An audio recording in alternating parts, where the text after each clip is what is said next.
Welcome to Scoo's Whiskey Minute. Today I thought what better way to celebrate the end of the Winter Olympics in Vancouver and congratulate the Canadians on their huge load of gold medals than talk about Canadian whiskey, which we've never talked about on Whiskey Minute before. And I promise to do so without saying a or a boat or making any other Canadian jokes if I can help myself, although I do have maple syrup on the table, so take that for what it's worth. But Canadian whiskey. Most people in the US don't have a very high opinion of Canadian whiskey because it does, a lot of it sort of sucks, and that's not the Canadians' fault, not all of their faults really, but it is starting to come into its own a little bit. But let's talk about what it is. Canadian whiskey, obviously, is whiskey from Canada. It tends to be blended whiskey. That's the most frequent whiskey you get there. Blended with a flavoring agent whiskey, they call it, a stronger, more aged whiskey with a more neutral whiskey. It's not quite to the level of American blended whiskey where they just pour vodka in with the whiskey, but it's a whiskey that's almost unaged, that is aged with a regular whiskey to create Canadian blended whiskey. Although there now is a single malt being made in Canada as well. Canadian whiskey tends to be light, fruity, sweet, and there's unfortunately a law in Canada that allows that 9% of what's in Canadian whiskey can be additives. Often this is bourbon or brandy, but it can be orange juice or sugar or other additives and things that we whiskey snobs frown on because we like pure whiskey.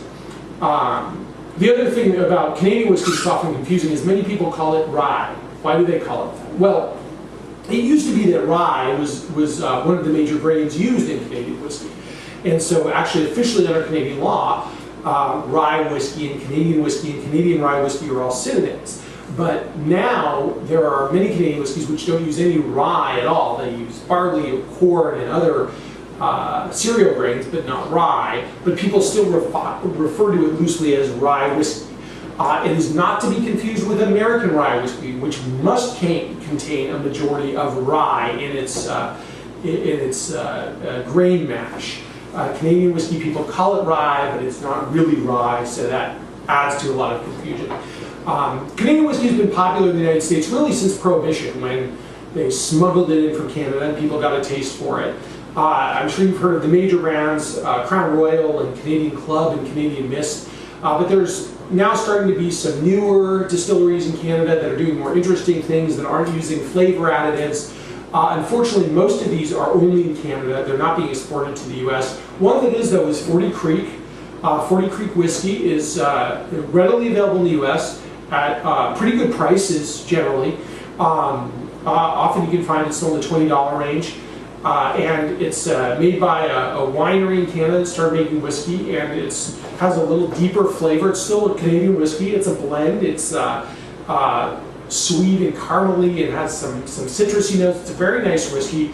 It's not going to taste to you like bourbon or rye or scotch or something like that, but it's a little different. It's a little more complex than your Canadian Clubs and your Canadian Mists and your general Canadian whiskey. And I hope in the future we'll be seeing more of Canadia's new whiskeys down here in the US, and that they'll send more of it our way. So